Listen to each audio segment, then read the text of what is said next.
Գյորջյան Կասկադ 60 ամիս փուլային վճարում բազմաթիվ առավելություններ։ Մետաքսի ճանապարհ 5-րդ համաժողովին Փաշինյանը ողջունել է Ադրբեջանի կողմից Հայաստանի նկատմամբ բեռների տարանցման սահմանափակումների վերացումը։ Նա բարձր է գնահատել Ադրբեջանի նախագահի այս քայլը, այն անվանելով չափազանց կարևոր։ Փաշինյանը նշել է, որ ոչ միայն քաղաքական, այլև տեխնիկական առումով Հայաստանը հենց այսօրվանից պատրաստ է ապահովել Հայաստանի տարածքով բեռնատարների տարանցումը Թուրքիայից Ադրբեջան եւ հակառակ ուղղությամբ Մարգարա Եղեգնաձոր Սիսիան Գորիս երթուղով։ Իլհամ Ալիևը երեկ հայտարարեց, որ Ադրբեջանը վերացնում է իր տարածքով դեպի Հայաստան բեռների տարանցման սահմանափակումները։ Սա չափազանց կարևոր հայտարարություն է եւ ուզում եմ իմ գնահատականն արտահայտել Ադրբեջանի նախագահի այս քայլի առիթով եւ ողջունել այդ հայտարարությունը։ Տեղի ունենում ամիսներ առաջ անհավանական թվացող մի բան։ Ղազախստանից Ադրբեջանով եւ Վրաստանով Հայաստան է ներմուծվում հացահատիկ։ Այս գործարքի համար ուզում եմ գնահատանքիս խոսքերն ուղղել նաեւ Ղազախստանի նախագահին եւ Վրաստանի վարչապետին։ Մենք ոչ միայն քաղաքական, այլև տեխնիկական առումով պատրաստ ենք հենց այսօրվանից առանց չափազանցության Հայաստանով ապահովել բեռնատար ավտոմեքենաների տարանցումը Թուրքիայից դեպի Ադրբեջան եւ հակառակը։ Քաղաքական առումով մենք պատրաստ ենք նույն կերպ ապահովել Նախիջևանից դեպի Ադրբեջանի հիմնական մաս եւ հակառակ ուղղությամբ տարանցումը Հայաստանի տարածքով, բայց տեխնիկապես դեռ պատրաստ չենք ենթակառուցվածքների պատճառով։ Քաղաքական առումով պատրաստ ենք նաեւ երկաթուղային անցում ապահովել Թուրքիայի եւ Նախիջևանի միջև, ինչպես նաեւ Թուրքիայի եւ Ադրբեջանի հիմնական մասի միջև, բայց այդ հատվածներում երկաթուղին նորոգման կամ վերակառուցման կարիք ունի։ Այս տեխնիկական հարցերը 2-ից 3 տարվա ընթացքում կլուծվեն։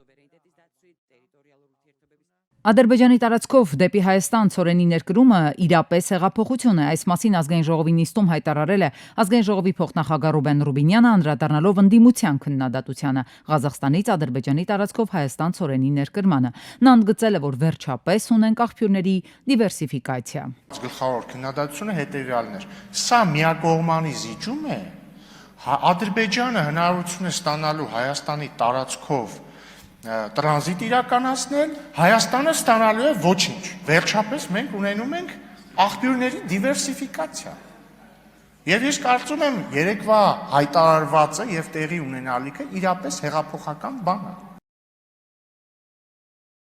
Ադրբեջանի հետ խաղաղությունը հաստատված է հետագա ճանապարհը, համբերություն, հոգատարություն, գործնական հարցերի հասցեագրում եւ փոխադարձ վստահության ամրապնդում պահանջող գործընթաց է։ Արարատ Միրզոյանը Եվրոպական միության կազմակերպած միջտարածաշրջանային անվտանգություն եւ փոխկապակցվածություն թեմայով նախարարական հանդիպմանն է հայտարարել այս մասին։ Սևծովյան տարածաշրջանում անվտանգություն, կայունություն եւ դիմակայունություն թեմայով քննարկմանը Միրզոյանը նաեւ հայտարարել է, որ 3 առաջնորդները արտահայտել են խաղաղությունն ամրապնդելու ամուր հանձնառություն։ Հավաքի շրջանակում Միրզոյանը շփումներ է ունեցել մի շարք երկրների ներկայացուցիչների հետ, այդ թվում թուրք գործընկերոջ Հական Ֆիդանի հետ։ Խաղողի բերքն այս տարի գերազանցել է նախորդ տարվա ցուցանիշն այսքանով, լոլիկինն այնքանով, տարին հաջող էր գյուղմթերքի քանակի տեսանկյունից, բայց սա չի նշանակում, որ կորուստներ չեն արձանագրվել։ Տարվա ընթացքում մի քանի անգամ կարկուտի պատճառով որոշ համայնքներում մարգերը հավասարվեցին հողին։ Խնդիրը պետք է լուծեր գյուղոլորտի ապահովագրության ծրագիրը, որը փորձնական 2020-ից է իրականացվում։ Այն սակայն կարծես ձախողվում է։ Վերջին տարիների փորձը ցույց տվեց, որ վնասաբերության բարձր մակարդակով պայմանավորված ապահովագրական ընկերությունները խուսափում են կնքել ապահովագրական պայմանագրեր։ Ապահովագրավճարը 70-ից 80%-ով, ինչպես նաև աջակցում է ապահովագրական ընկերություններին փոխհատուցելով վնասաբերության 200% գերազանցող մասը։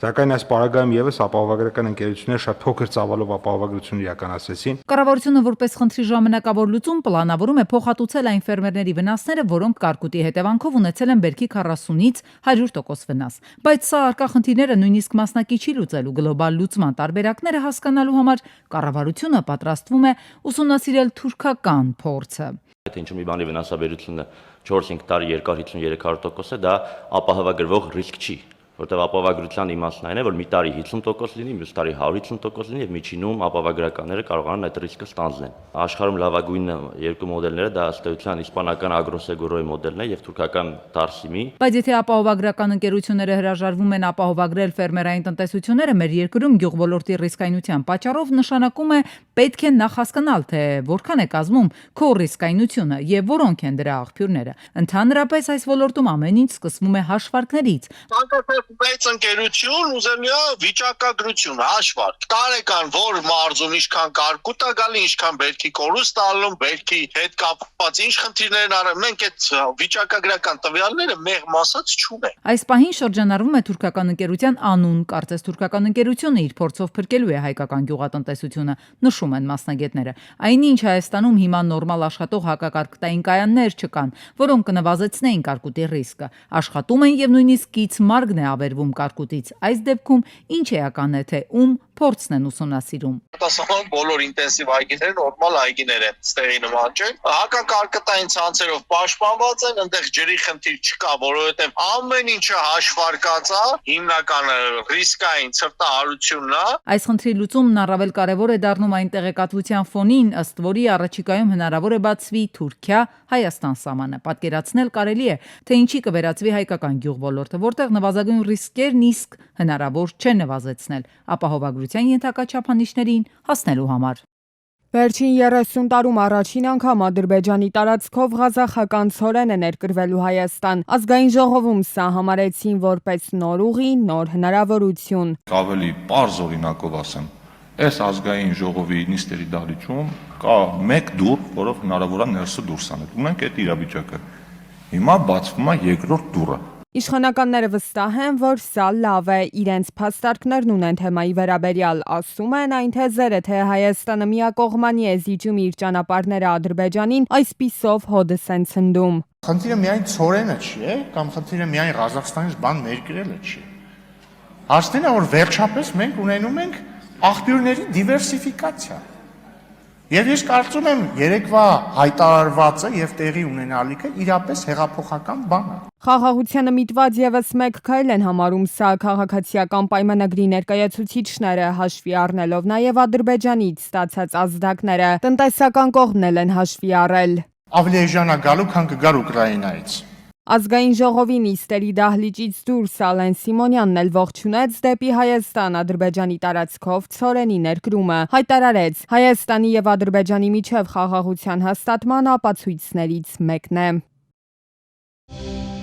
Մինչև դատարան դիմել ամուսնական զույգերը պետք է դիմեն հաշտարարի օգնությանը։ Օրենքի այս պահանջն արդեն տվել է իր արդյունքները։ Սա չի հանգեցրել ամուսնալուծությունների նվազմանը, զույգերը հաշտարարի շնորհիվ չեն մտափոխվել։ Պարզապես նախորդ 3 ամիսների ընթացքում այս ռեֆորմից հետո 300 զույգ է դիմել հաշտարարի համակարգին եւ 30%-ը եկել են հաշտության, այսինքն ամուսնաընտանեկան վեճերը լուծվել են ոչ դատական կարգով։ Սա հաշվի առնելով կառավարությունը նախաձեռնել է հաշտարարության օրենքում նոր փոփոխություններ, որոնց նպատակն է այս ինստիտուտի կատարելագործումն ու դատական համակարգի բեռնաթափումը։ Հստակեցրել ենք, որ պարտադիր հաշտարարությունը կիրառվում է ոչ միայն ամուսնաընտանեկան վեճերի արդյունքում կայացված ուրեմն հարցերի լուծմանը, այլ նաև եթե անհրաժեշտություն է առաջանում դրանցում փոփոխություններ կատարել, օրինակ երեխայի բնակության վայրի կամ ալիմենտի չափի եւ այլն։ Մասնավորապես նաև հնարավորություն ենք տվել հաշտարարներին ստուգել կողմերի անվճարունակության վերաբերյալ հայտարարագրերի հավաստիությունը։ Երևանի Աչափնյակ եւ Մալաթիա Սեբաստիա վարչական շրջանների Լենինգրադյան փողոցը նախատեսվում է վերանվանել Քրքրքորյանի անունով։ Երևանի ավականու օրակարգում ընդգրկված նախագծով փողոցը կկոչվի Քրքրքորյան փողոց՝ ի պատիվ հայտնի բարերարի։ Հիպոթեկային վարկեր ունեցող քաղաքացիները ահազանգում են վերջին ամիսներին վարկերի տոկոսները բարձրացել են, իսկ ավելի կոնկրետ, եթե նախկինում բանկերը 7-ից 8% էին վարկեր տրամադրում, այժմ դրանց սահմանաչափերը հասել է 9-ից 11-ի։ Ինչու են բարձրացել տոկոսադրույքները եւ ինչու բանկերը չեն վերանայում կամ իջեցնում դրանք։ Օրեր առաջ ազգային ժողովի մշտական հանձնաժողովում ընդդիմադիր падգամավորն այդ առնչությամբ արված դիտարկումը մտորման տեղիք տվեց, որտեղ է բանկերի ռիսկը հիպոթեք ունեցող անձանց ստորագրած պայմանագրում արդյոք։ Ֆինանսական համակարգը շարունակում է մնալ դոլարացված մակարդակը բարձր է, չնայած շարունակաբար նվազում է, սակայն դա եւս տոկոսադրույքների, այսպես դրամով տոկոսադրույքների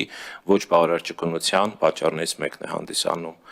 Այստեղ կարևոր պատճառներից մեկն է ֆինանսական համակարգում մրցակցության ոչ բավարար մակարդակը։ Տոկոսադրույքը նվազեցնելու շատ մեծ հնարավորություն չկա, ասում է Քթոյանն ու նկատում, բանկերը շահագրգռված չեն պայքարելու էժան ռեսուրսներ ներգրավելու համար, քանի որ մրցակցությունը շուկայում սահմանափակ է։ Տոկոսադրույքների նվազեցումն էլ մեծապես պայմանավորված է շուկայում նոր խաղացողների ի հայտ գալով եւ մրցակցության ուժեղացմամբ։ Իրենց շահութաբերությունը պահպանելու բանկերի ցանկությունն էլ բնական է, քանի որ այս դեպքում եկամտի միակ աղբյուրի վարկերի տոկոսների իջեցման դեպքում բանկերը արագ կհայտնվեն ավելի մեծ ռիսկի եւ հնարավոր պարտքերի մեջ, որն էլ իր հերթին լուրջ վնաս կհասցնի քաղաքացու գրպանին։ Տոկոսադրույքները բարձրացել են մի քանի պատճառներով։ Առաջինը հիպոթեկային վարկերի մեծ պահանջարկն է, երկրորդը կենտրոնական բանկի վերաֆինանսավորման տոկոսադրույքի փոփոխությունը դեռ լիարժեք չի արտացոլել շուկայում։ Բացի այդ, բանկերը փորձում են այդ կերպ ապահովագրվել շուկայի անկայունությունից, պարզաբանում է տնտեսագետը։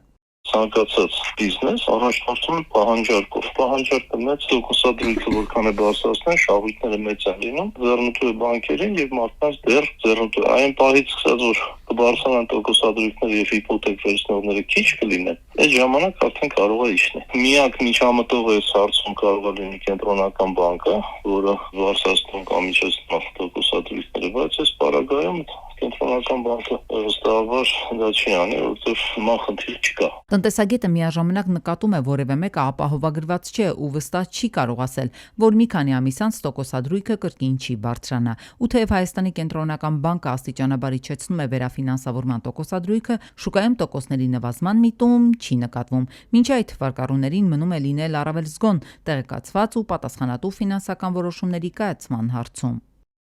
Առողջապահական ապահովագրությունը 2026-ից սկսելու է գործել։ Վերջապես, համենայն դեպս դա խոստանում է նախարար Անահիտ Ավանեսյանը։ Ենթադրվում է, որ բնակչության տարբեր խմբեր աստիճանաբար կընդգրկվեն համակարգում եւ կկարողանան ստանալ բժշկական տարբեր ծառայություններ։ Առաջին խմբերը լինելու են ամենախոցելիները։ 18-ից 65 տարեկան հաշմանդամություն ունեցող քաղաքացիները, անապահովության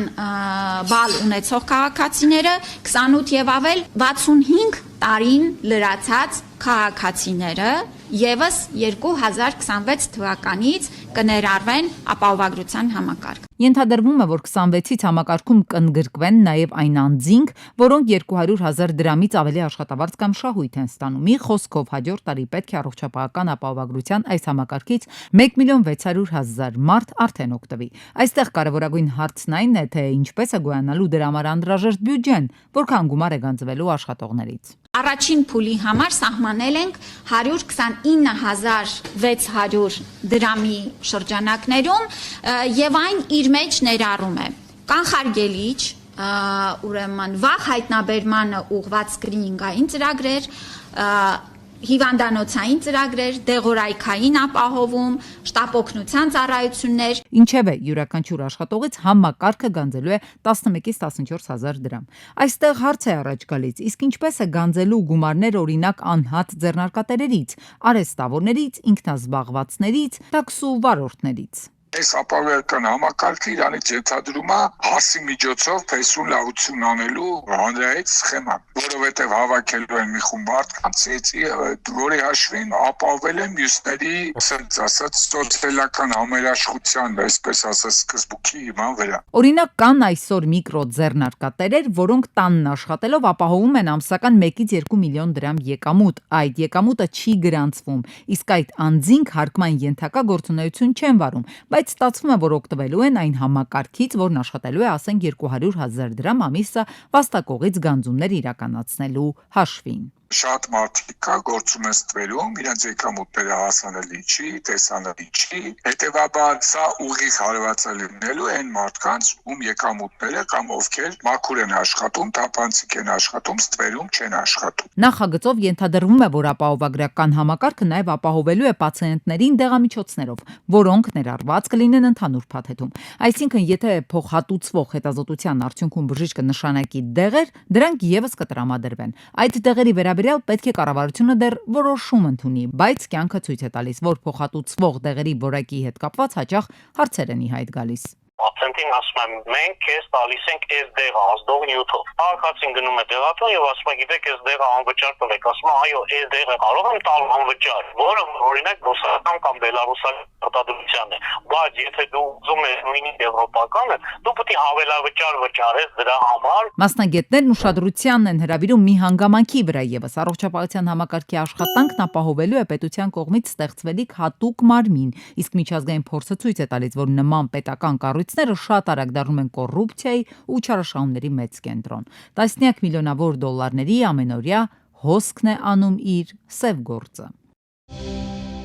Լուվրի տնօրենը հրաժարական է ներկայացրել հոկտեմբերի 19-ի գողությունից հետո, սակայն Ֆրանսիայի նախագահ Մակրոնը մերժել է դիմումը, շեշտելով թանգարանի վերանորոգման շարունակականության կարևորությունը։ Գողերը թանգարանից հափշտակել են 9 պատմական զարդ ընդհանուր արժեքով 88 միլիոն եվրո։